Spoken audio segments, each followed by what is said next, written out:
Hi, I'm Favour Nerrise. I'm a fourth-year PhD student in electrical engineering, and I am the first-place winner and People's Choice winner for the inaugural Stanford 3-minute thesis competition. I decided to compete for 3MT because I felt inspired having done the 7-minute talks a year ago. I really enjoyed the experience of getting to share my research in a way that was more accessible to my peers, and I thought I could feel even more challenged to share that with the larger community that we hope to impact someday.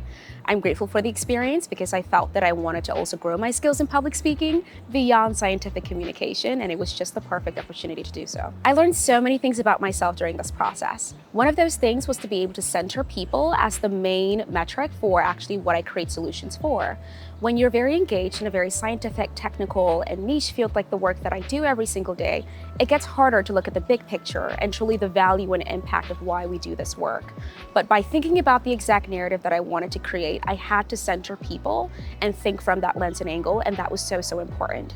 The second thing I learned about myself was to embrace the discomfort.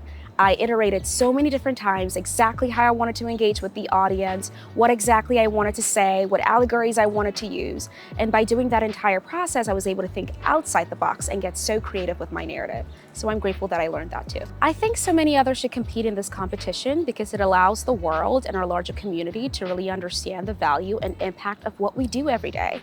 I think especially now when we have so many disconcerting opinions and decisions being made about the value of research or science, I think it's critical to really engage with that community, think from their perspective about what they care about, and be able to translate that in the works that we do.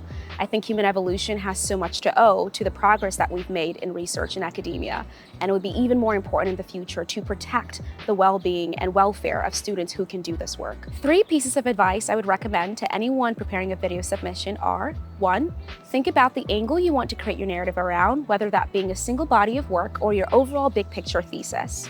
Secondly, think about a practice audience. For example, I thought about how I would explain my research to my parents or even my grandparents who have basically no clue about my work. And thirdly, I would also think about using physicality and your environment in the best ways you can. That means embracing gestures, facial expressions, and even checking the lighting so there's no distracting factors when you record. I really enjoyed being a part of my 3MT cohort. I loved how interdisciplinary my peers and I were. We came from very different areas of campus, and I loved that we could all learn something new about the impactful works that we're each working on. I also liked being inspired by the various strength areas that we showed throughout the competition. Some of us were very skilled at already doing scientific communication, others even more so at design and creativity, and other people just really enjoyed embracing the experience and forming community. Overall, I think it was a wonderful way to get to meet people who are the next generation of amazing scientists, academics, and more, and I'm grateful that I get to be a part of that.